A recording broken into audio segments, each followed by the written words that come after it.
maybe slow down is not the right word. I think it happens when the door opens for it. Because I was living in small places and I was more nomadic, I wasn't in the rat race. So it allows your mind to let that door open.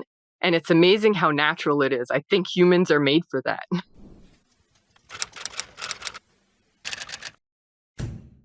Welcome back to the 10 Adventures podcast. I'm really excited about our podcast today because we're talking about somebody who changed their life, who left the corporate world of being a pioneering engineer to become an Arctic explorer. Here to tell her story is Pascale Marceau. Hi, Pascale. Welcome to the show. Hi. Super excited to chat with you today. I'm super excited. First of all, I love everything Arctic. I'm genuinely fascinated by that part of the world. But also just leaving a corporate world where you're a super successful engineer to do something totally different. So why don't we maybe start at the very beginning? And how does somebody from Eastern Canada become an Arctic explorer? I would say it was a gradual progression. So I started just doing hiking, and hiking became, a bit longer backpacking trips. I would go out with my mom in the Sudbury Hiking Club where I was from. And then that kind of in university led to a couple of my first long backpack trips. They were all out west, actually. My first hike was the West Coast Trail in Vancouver Island. Oh, wow. And then it followed up with the rock wall in Kootenay back in the day when, it wasn't like now where the Sunday fun run is let's run the rock wall. Used to take 5 days with the backpack. And then that just progressed. I went to university in Ottawa, and so our playground, our stomping grounds were the Adirondacks, the Green Mountains of Vermont, and the White Mountains of New Hampshire.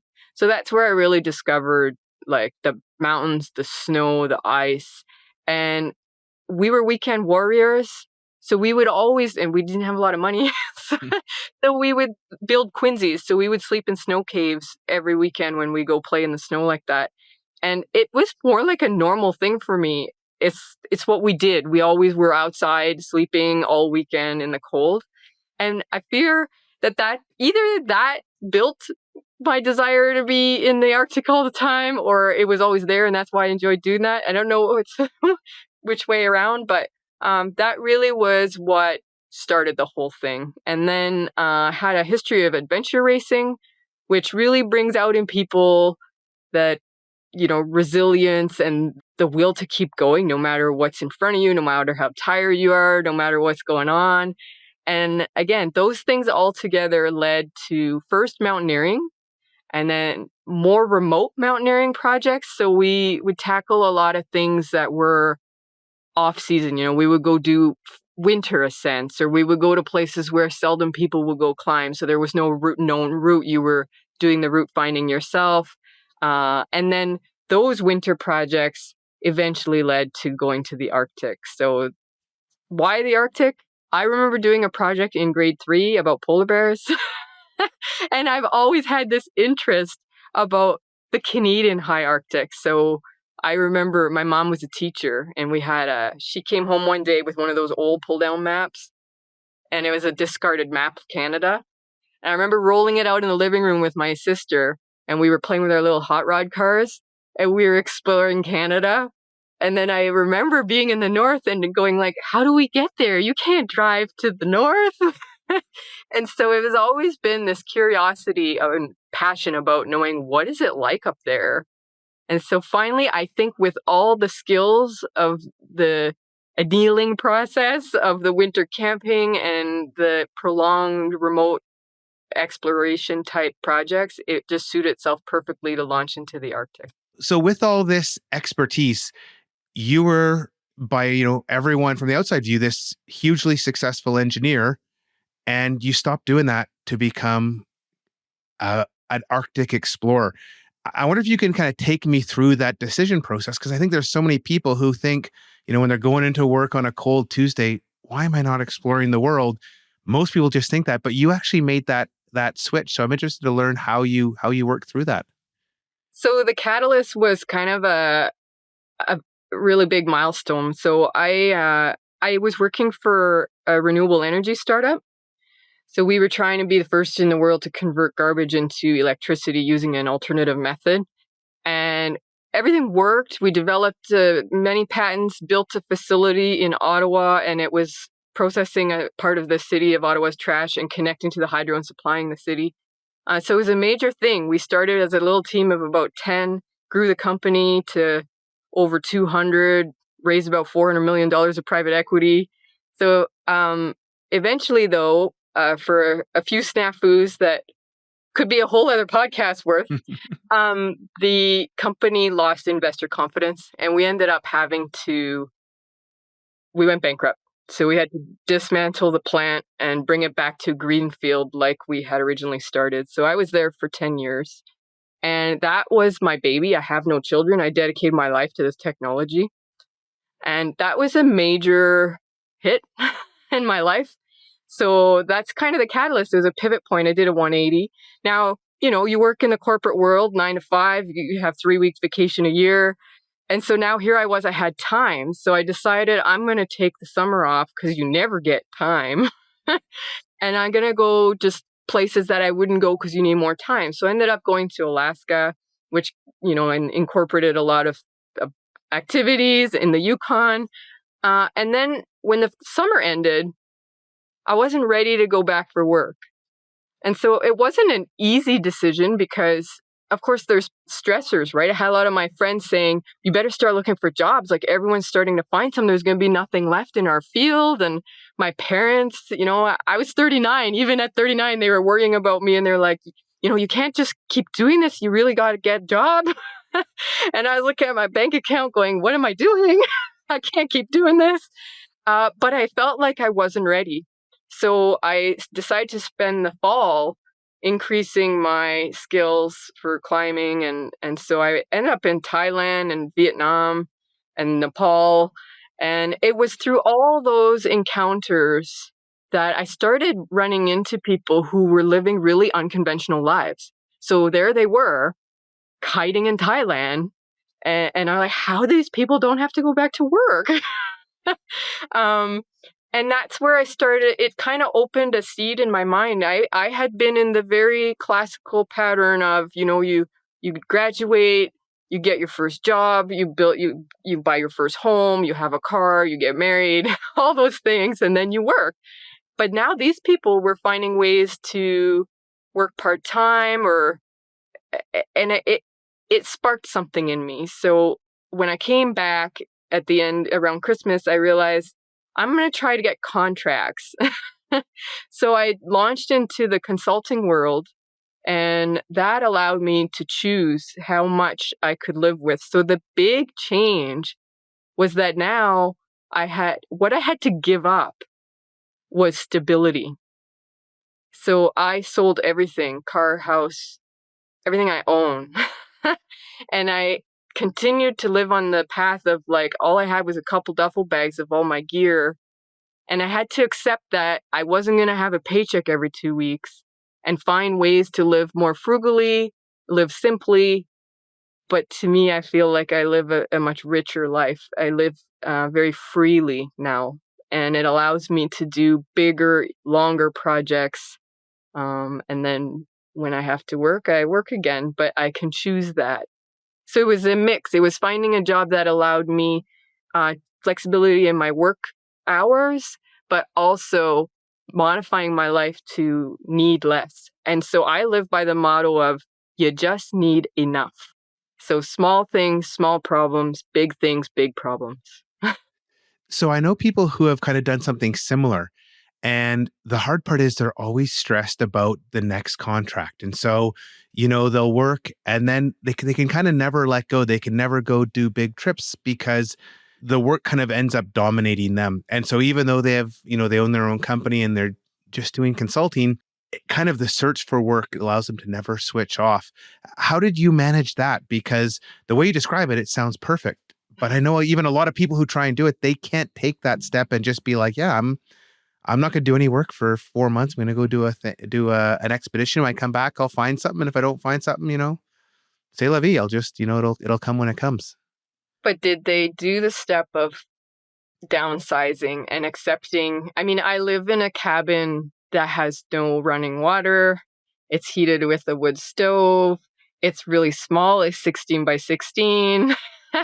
So I also am pretty nomadic. So I have sometimes I rent out my place to generate some income if I'm going to go on an expedition. So it's about being creative. I have a lot of little incomes from different avenues, and I don't actually think I'm living uncomfortably. I think slowing down like that and you come back from a day of outdoor skiing or whatever, and your little cabin is cold and you're cold and you can't hop in the shower and it take 2-3 hours in your puffies for the cabin to warm up, but it actually makes it really special.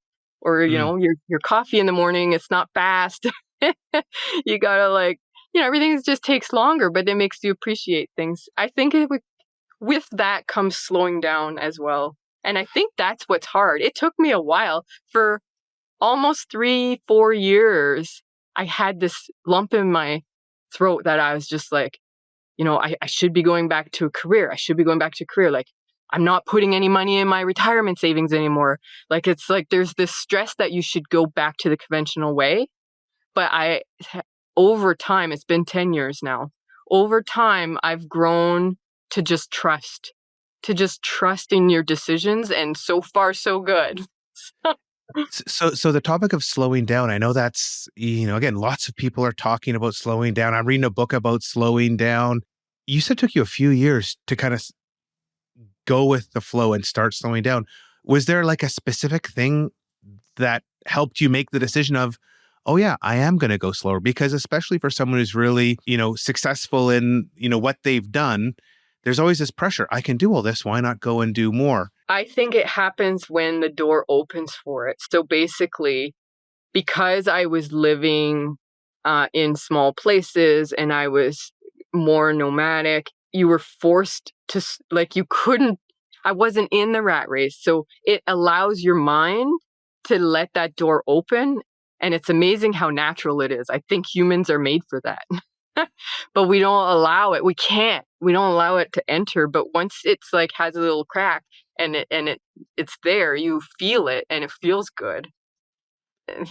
Yeah. I Well, don't historically, we all would work the land. And for most people, once we became kind of settled agriculturalists, we'd work so hard spring, summer, and fall. And then we'd work really limited, late fall to early spring because there's nothing to do. And so we'd kind of have these, these parts of our lives where we work really, really hard. And then we'd kind of do nothing. And I feel like just the same way when I go out and spend a week or, 6 weeks backpacking, something just feels right of being active every single day, that there's something, in how we are as humans of being outdoors and being active. But I think as well, there's something in us as humans of just doing nothing. But it's so hard to get to the point where you are, where it's like, oh yeah, I'm just going to slow down and just take it easy and just be happy doing that.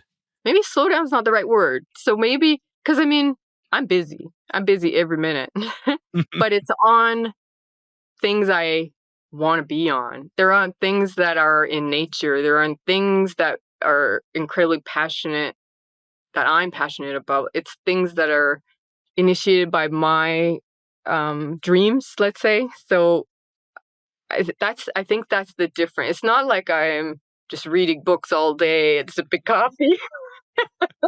These big expeditions, some of them take 6 years of planning, and like I'm in the middle of about to launch one now, and we've been on it. I'm on it. I don't know, 18 hours a day. I'm having short nights. Like, it's a lot of planning, but it doesn't feel crazy. Let's talk about the one you're on right now. And there's three big trips that I think are super cool. But the one you're doing now, you're in a sailboat. And I just think it's, having as a kid read all the Arctic explorers in their boats and, reading Pierre Berton's History of the Arctic. And it's pretty daunting to go sailing on the trip you're doing. So maybe you want to talk to us a little bit about what this trip is. And I think you said you leave in a couple days. So we're getting you just before you set off. So this sailing journey is, I'm not going to lie, scary. Because it's very new to my partner and I. We're not sailors. We haven't spent our lives on sailboats. We acquired a sailboat 3 years ago. with the intention of a major project. So that's kind of how we operate. So we generally choose big projects. So not just like weekend, adventures or stuff like that. So that's where all our time and money goes. And this sailing journey is, like you said, it's exactly a life of reading about tales of explorers, and the way they would access the North was by sailboat, and they would freeze in their boat in the winter just to get close to the North Pole and then go from there. So this is for us kind of a stepping stone to be able to do some projects we want to do. So one of the objectives of our project is actually to set some depots in the high Arctic to help support future plans we have for 2026 and 2027 for ski pulk journeys and dog sled journeys high up there. So that's one of the goals of the whole project. But let's talk, I can give you a rundown of the route because it's really special. Yeah, So definitely. we're I'm here right now on the shores of Lake Superior. And so that's our start. We're starting at the very start of the Great Lakes, and then we'll wiggle our way through the Great Lakes system and the locks, which to me, because I grew up in Ontario, is going to be pretty special because I've, seen the shore side of a lot of these Great Lakes. And then we're going to end up on the St. Lawrence Seaway, make our way towards the Atlantic Ocean. We're selected to travel on the north shore of the St. Lawrence. So we're in the Quebec North Shore. And that's because I have lived there through the pandemic. And so it's going to be super special to see friends, family, relatives all along the way. And then we're going to make our way to Newfoundland. And that's our launch point for the big passage. So we're going to cross the Labrador Sea and head over to the west coast of Greenland, end up at the capital in Nuuk. It'll be about a 10-day passage of the ocean. And then we will continue on north all along the western coast of Greenland. And we're going to end up at a little town called Konik. It's at latitude 78. And that's where we spent, it was 4 to 5 months living in that village with the Polar Inuit in 2022. So we're going to do a major resupply there, and we're going to reconnect with our old friends and see our dogs. And then we will continue on and go into the Davis Strait, Smith Sound, Kane Basin, up there in that stretch of ocean that's between Ellesmere and Greenland. So we will go as far as the ice will allow us to go. And we have a few spots we're going to stop, and then we're going to make our way back down as fast as we can so we don't get trapped in the ice. Our goal is not to overwinter in the ice. But we do have a steel boat, so we have a little bit of maneuverability through if we get into a bit of ice.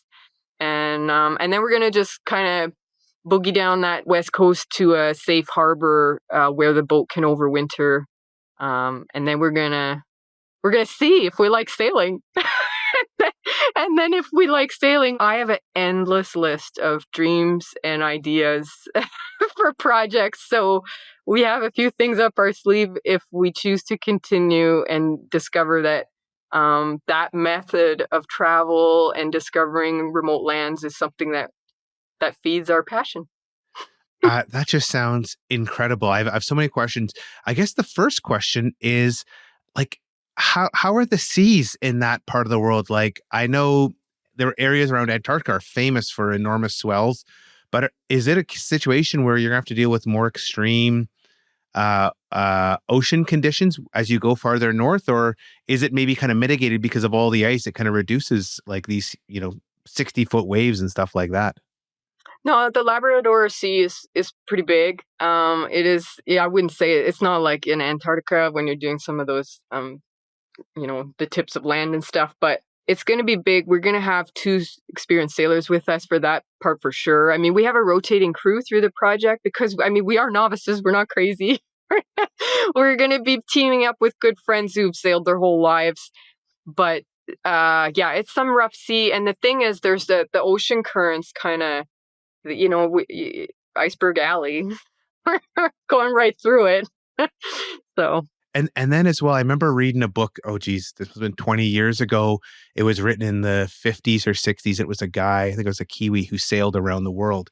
And what I didn't realize is how much maintenance you have to do on a sailboat. Like he was, every kind of month or every 3 weeks you'd come in and have to do a bunch of maintenance. I'm sure boats are better now, but is that still the case where you're gonna have to, when you check into Newfoundland, you'll have to do a bunch of maintenance on the boat before you go to the next stage? Or can like the boat kind of do all this trip without having to get it out of the water and fix things? Well, therein lies my trepidation. I talk about living simply. So I'm not a mechanic, and the boat, the first summer we were on it, I'll never forget. We docked in a marina, and we just sat there. This isn't a really big boat; it's a 36-foot boat, and we sat and looked at each other, and we're like, "This is huge! Like, we're used to living in a tent." And here we had like benches and a little cooktop, and there's like a toilet on board, and we're like, this is bigger than our house almost. And we're just like, we're not used to this. It just feels so big, which is the reason I'm a little hesitant about it, actually, because with big things come big problems. And then, yeah, that engine, I've become in 3 years less afraid of it. I know how to listen to it and wrench a little bit on it, but should there be a huge problem, I am not the one who will be able to fix it. And that makes me, that makes us nervous. We have everything we need, the spare parts, rebuild kits and all that stuff. But, I don't know. But we're going to be really heavy on the preventative side, and hopefully we get through. And again, we'll have crew that are more experienced on that side of things. But Yeah, I think having that crew would be it's a huge undertaking, but okay, here's some experienced captains. They know to, captains invariably know to fix boats or like at least get stuff going where that seems like a really smart way to approach this, and that, really increases the potential for success. Now, you mentioned you're also going to do some, planning for future trips. If you like this, everything goes well. So like, what are you thinking? I remember on your website, I saw something, you had like a 5-year plan. So what are some of the future trips you're thinking may come about if everything goes well this year? so we have our eyes on a project in the east coast of Greenland. There's a little cache from an old British trans-Greenland expedition in the 30s that they were the first to go across the ice cap with dog teams, and they went from the west to the east, and then they were on land with a boat on in the water, and they were surveying the east coast of Greenland. Anyhow, they left a cache with a little map and an X on the map. So we're going to look for the X on the map. And it's really in the spirit of their expedition. Their expedition, that book is amazing, and it's also a place that my partner's been. He did the circumnavigation of Greenland non-motorized, the first and only, by dog team and kayak, and that section of the coast remains in a place that he said was one of the most beautiful places, and he'd love to go back to. So combining the two gave us a great objective, and so we're gonna go. If we like sailing, we will continue the following year onto that objective. And then, of course, we have a desire to do the Northwest Passage. And I love the Canadian high Arctic culture and villages. So if we could spend more time there, probably over winter, as we go through before basically starting Northwest Passage. And then we both love Alaska. And so any ice climbing and skiing off the boat for the coasts of Alaska would be on the horizon for the following season. And then there's Chile. Wow. So you're going to go basically all the way up eastern Greenland, back down through the Northwest Passage, around into Iceland, and then eventually sail it all the way down to the Southern Hemisphere and explore Chile? We would stay once we go the Northwest Passage, we would stay on that side. Yeah. On the Pacific side. Wow. There's no planned stops in the Caribbean. That's not our scene. That just sounds absolutely incredible. I want to step back because it's interesting. Your past trips are kind of like, it feels to me from the outside that these are like building blocks to this trip. And you talk about your partner's kayaking and ski trip. But can you talk a little bit about, you did a trip where you were dog sledding around the northwest coast of Greenland. Can you talk a little bit about what it's like to go on this, in the middle of nowhere. I assume you don't, there's obviously villages on the coast, but I think when you get in the ice cap, you're basically by yourself with your dogs. What's a trip like that like? So that was my first big expedition. So that one was 5 months, and we planned it for 6 years.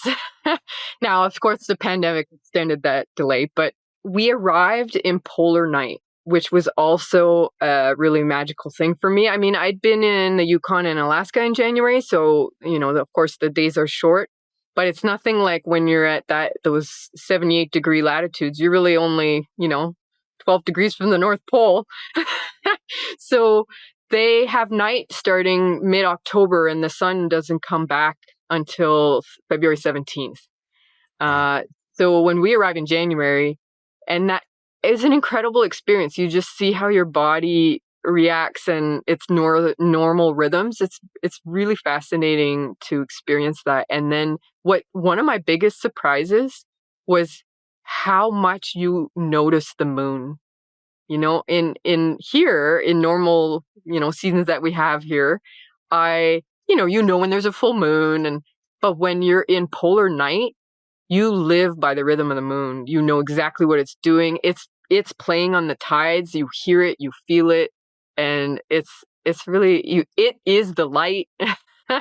So the moon becomes a really important presence, which I thought was really fascinating.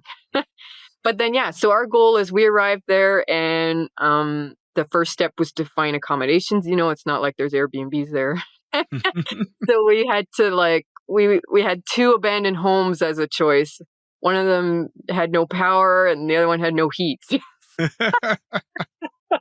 So we chose the one with no heat, and we spent our first 2 weeks trying to get a diesel heater going with no parts. But aluminum foil was a good friend. But anyways, you have to be quite resourceful, and that's what's amazing in these towns. It's fascinating to see. I mean, it's a culture that has lived for thousands of years on very little, and they're thriving in these harsh environments. And so resilience and just adaptability and creativity are huge. And to be immersed into a world like that felt good. It's something, it's just really a neat experience. So we got the heat going. The next step was to acquire our dogs.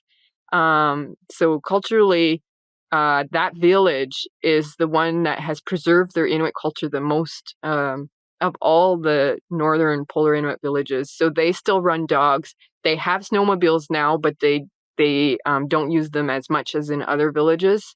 But the dog population has gone down, so it wasn't so easy to acquire dogs. But we did find we gathered up a team of 12 misfits, and it took us a little while to train them up and get them to be friends and run together.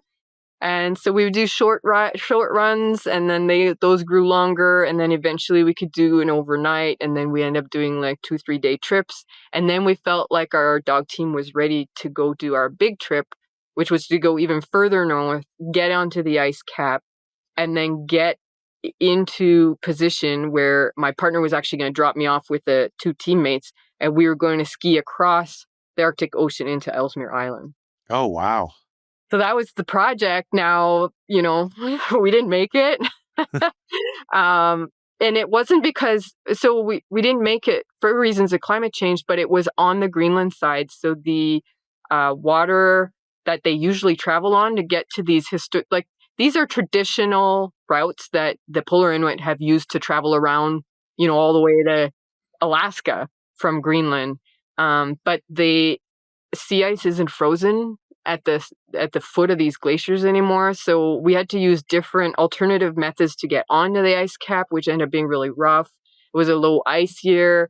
And the clincher was one of the dog teams started to fall in crevasse. So that was like the end of the the dog part. So they dropped us off, several hundred kilometers away from our original drop-off location.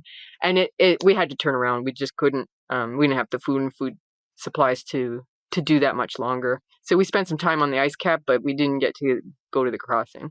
And recently you did what you called your Arctic Awe trip, where you were ski touring in the Arctic. Can you talk a little bit about that one? Yeah, so Arctic Awe was kind of a fall. It was it kind of developed from the 2022 Greenland, where we didn't make it across. We had already set up a whole depot in the town of Grise Fiord on Ellesmere Island. That's Canada's northernmost inhabited town. Our depot was there, but because we didn't use it, we were like, well, let's plan an expedition around that. So we went back the following season in the spring, and we launched on the solstice. We launched on March 21st out of Grise Fiord.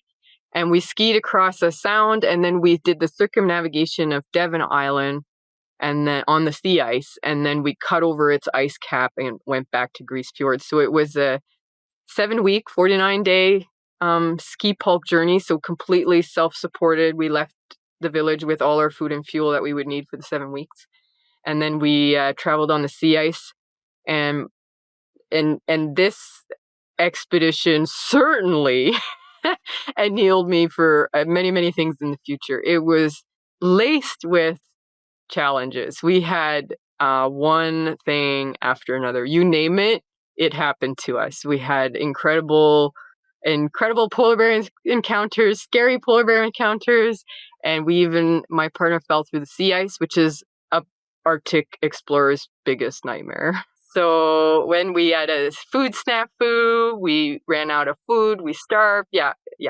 Now, but there's a whole series of things behind why all these things happen. But basically, it amazes me how resilient and adaptable humans are, no matter the environment. So for ski touring in the Arctic, like I'm a backcountry skier, and so Yeah. it's you're going up or you're going down. There's a bit of glacier travel I do, but not a ton. But what's it like in the Arctic? Like, is it just mostly flat? Are there still turns that can be had? Like, it feels like it'd be a totally different experience, let alone you're carrying a pulk instead of a backpack. But like, how different is it from just going out in the mountains for a weekend? Yeah, it's completely different. It's like another sport. There's hardly a commonality other than they call them skis. But basically, when you're on the sea ice, it's incredibly variable. So the Inuit have several words. They say over 50 for describing snow and ice. And we got just a taste of that. So every day, the ice was different. It felt like we were in a video game. It felt like every day we graduated to a new world. And so some days the ice was we called it popcorn ice because it was like when you crunched on it, it was like pop, pop, pop, pop. And other days it was like cauliflower ice, big lumps of ice. Other days it felt like we were on the moon, like it was a total lunar landscape, but it was white. And then, you're traveling on mobile ice, right? So it's frozen sea ice, but it's moving. So it packs up and it could make giant walls 10, 20 feet high of just rumble ice. And so sometimes you're faced with this line that goes for kilometers and kilometers and you have to get across it. And sometimes the wall isn't that big, but it's still really jumbly ice. You're not gliding anywhere. In fact, sometimes we had to walk. We had to put crampons on and walk to get through some really rough ice. And because we're there in March, as you well know, when it's really cold, especially if you Nordic ski, you don't have a lot of glide, right? That the snow is actually too cold. It doesn't melt. So you don't have that little liquid layer that makes you slide. So it's like skiing on sandpaper. So you're not gliding. You're really just moving forward and pulling your pulk. And there's no way we're doing turns. So we have kind of like skinny backcountry skis with a metal edge. But Okay, we do glue the skin permanently on oh, the really? ski and we drill it in. So because if you ice up that skin, I mean, you're not going to You can't move, de-ice. yeah. You're not going to come home and dry it off Well, overnight. having skied on pure ice, it's hell. Like, how many times do you fall over? And I'd be thinking about wearing elbow pads or something because it's just, So I guess you have skins, it's going to be better, but I'm just thinking yeah, it'd just be a huge hazard. we were never on bare ice like that where you couldn't where you would slip out. Mhm. We were never, I mean, rarely. I think there was one day we felt we felt like we were like baby deers trying to learn how to walk on the ice, but it wasn't very long, like maybe an hour. The rest of the time there is a little dusting, or the ice is so rough that you're not slipping everywhere. And you have good traction. I mean, you have to pull that 200, 150 to 200-pound sled behind you. So, what we're seeing, or what I'm seeing these days, is it seems like the Arctic is becoming more accessible. I know there's now direct flights into Nook, I think, from continental Europe. You can go and do the Arctic Circle Trail as kind of just a regular person. You don't need all this gear. Is that the same for people that wanna do stuff in winter? Like, can people just get on a North Air flight and rock up to one of these remote places and kinda just go do it themselves? Or is this still a case where if you wanna go up to Ellesmere, you better have a darn good plan and figure out exactly what you're doing, and, you have to put a lot of preparation in, compared to just, going to somewhere, outside the Arctic? Yes, it's definitely more accessible, which is really amazing. Like, especially, so now you fly Canada to Nuuk, it's super short and it's a lot less expensive. You always had to go through Europe. So that side of things, yes, it's more accessible, and tourism's really going up. I mean, there are more and more people because everyone wants to seek out these, more remote areas for sure. But yeah, to your point, you are not going to just arrive and put some skis on and go ski around on the sea ice. I would say it's my 25 to 30 years of adventuring and cold weather adventuring that makes you ready to do something like this. And the logistics, even for experienced expeditionists, when they decide to go do something like on Ellesmere Island, it's another level. Just getting supplies up there, figuring out how to get our ski pulk. So for this upcoming, yeah, well, spoiler here, the 2026 upcoming expedition is a ski pulk journey from Grease Fjord, and we're gonna try and do the crossing of the ocean that we weren't able to do in 2022. But this year we're going with we bought some whitewater kayaks and we modified them into being ski pulks. So we added runners and cut up a bunch of things. And so we've made a canoe sled or a kayak sled, Oh, um, wow. so that we are amphibious. So if we run into some open water, we can paddle a little bit and switch back to skiing, and this transition will be quick. So um, these things take years. We've been working on this, you know, invention retrofit of a of a boat um, for years, and just getting food up there and getting that boat up there. It I've been on it for a long time, yeah, and just having the contacts, like you can't just call. There's not like someone on the other end there answering your questions. It's like years of building a rapport with people in the field, for sure. So if you're a ski tour and just used to booking a flight and going to, ski whatever you find, maybe don't plan that if you're going to go to Greenland or Not the at Canadian first. Arctic. Pascal, this has been so interesting to chat with you and to hear how you've changed your life and all these cool trips you're doing.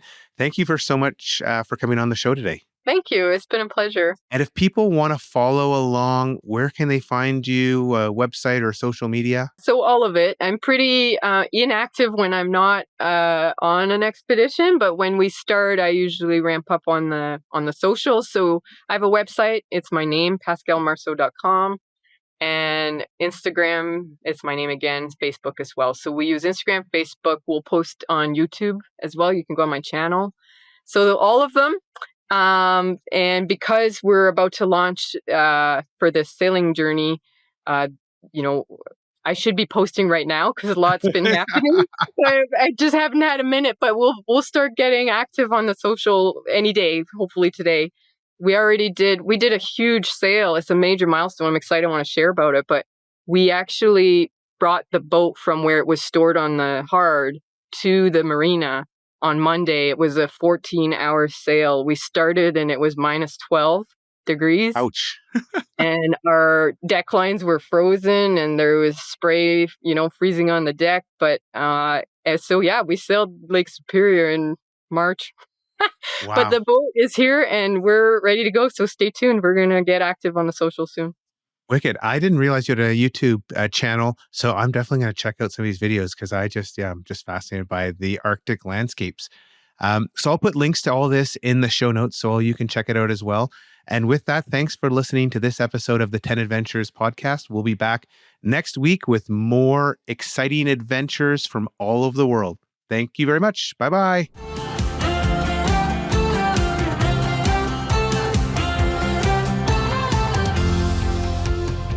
Start planning your own adventure by visiting us at 10adventures.com and listen to other episodes of the 10 Adventures podcast on Amazon Music, Apple Podcasts, Spotify, or anywhere else you find your podcasts.